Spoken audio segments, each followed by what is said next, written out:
North Africa, 1943. The desert wind dragged sand across the German command post like a whisper of bad news. Inside a dimly lit operations tent, maps were pinned to wooden boards, red and blue arrows clashing across Tunisia. Field Marshal Erwin Rommel stood silently over the table, gloved hands resting on its edge. His staff waited. No one spoke. Finally, Rommel broke the silence. "This American—" "Patton," he said quietly. "He is not like the others." An officer nearby frowned. "Sir, U.S. forces are still inexperienced. Their attacks are uncoordinated." Rommel didn't look up. "That is changing." He tapped a marked position on the map. "Look at the speed of their last maneuver. Look at the direction. He doesn't attack strength. He looks for the seam." Another officer spoke carefully. "You believe this is personal leadership, sir?" Rommel nodded. "Yes, and that makes him dangerous. Different kind of enemy." Rommel had faced British generals for years. Careful planners, predictable supply lines, cautious offensives. Patton was different. He pushed fast. He took risks others wouldn't. But worst of all, he understood momentum. Rommel straightened. "If Berlin thinks this is just another American officer, they are mistaken." One staff colonel gave a tight smile. "With respect, sir, American forces don't have the experience to exploit a breakthrough." Rommel finally looked at him. "They don't need experience," he said. "They have Patton." Berlin doesn't listen. A warning report was sent up the chain of command. It described rapid armored thrusts, unusual flanking behavior, command decisions made in minutes, not days, a general who stayed near the front instead of far behind it. The response from higher command came days later. "American forces remain disorganized. Maintain current posture." Rommel read the message twice. Then he folded it. "They still think in terms of last year's enemy," he muttered. Outside, engines roared in the distance, Allied movement again. Rommel turned back to the map. "If they don't adjust," he said quietly, "they'll learn the hard way." Meanwhile, Patton miles away, General George S. Patton stood beside a dusty jeep, binoculars raised, watching the horizon. An aide approached carefully. "Sir, higher command recommends we wait for full infantry support." Patton lowered the binoculars. "If we wait," he said, "they dig in." He pointed forward. "Speed is armor. Confusion is artillery. We move now." Engines started. Tanks rolled. And somewhere across the desert, Rommel felt it. The shift in tempo. Two generals. Two minds that understood movement. Both reading the battlefield faster than everyone else. But only one of them was being ignored by his own side. 3 days after Rommel sent his warning, Allied armor struck again. Not where expected. Not with the usual hesitation. They came through a weak seam between two German defensive sectors, a stretch of ground considered low priority, lightly held, poorly reinforced. Rommel stared at the report.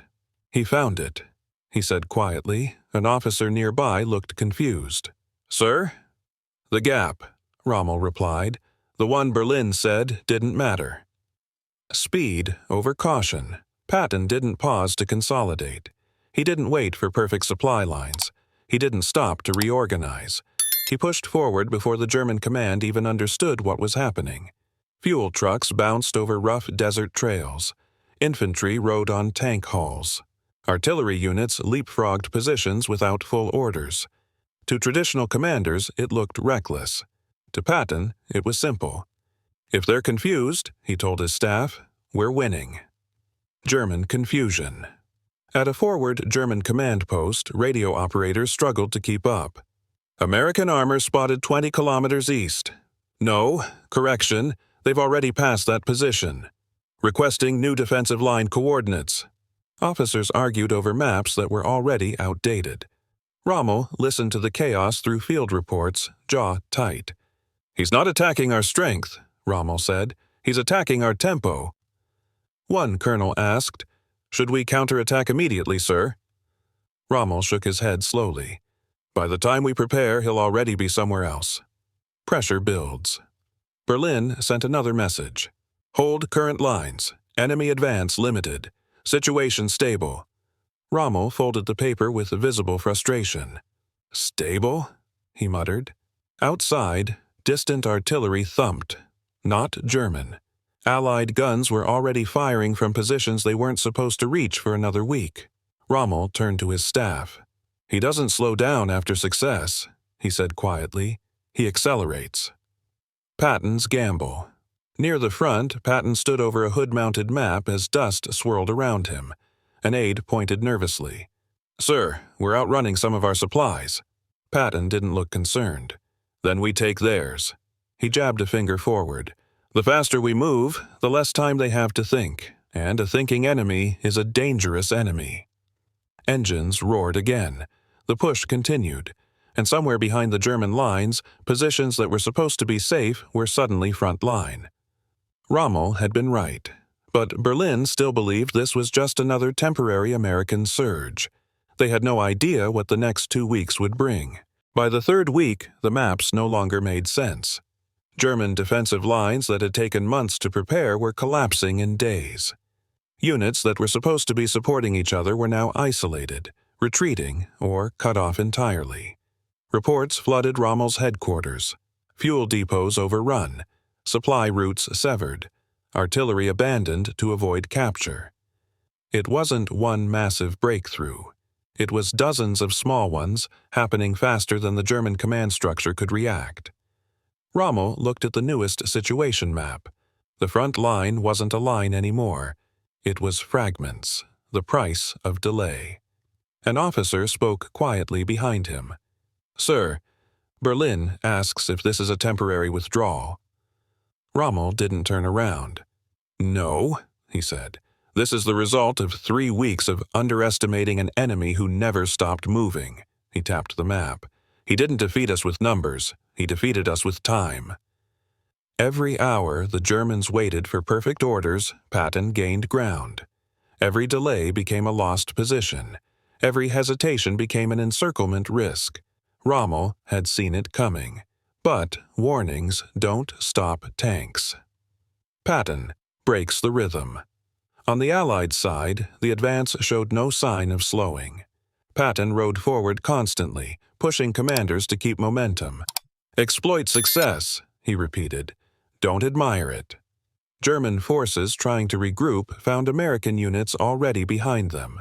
Bridges seized before demolition charges could be placed. Road junctions captured before defensive lines formed.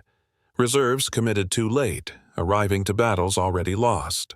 The rhythm of the battlefield had changed, and only one side was setting the pace. Rommel's quiet realization. As dusk fell over the desert, Rommel stood outside his command vehicle, watching smoke rise on the horizon. He spoke quietly to a nearby officer. We prepared to fight the enemy we understood, he said, not the one who adapted faster than we did. The officer asked, Can we stabilize the line, sir? Rommel paused, then answered honestly. Not without time, he said, and he isn't giving us any. In the distance, the rumble of Allied armor echoed again. Closer than yesterday. Closer than anyone in Berlin had predicted. Rommel had warned them, but by the time they believed him, Patton had already rewritten the battlefield.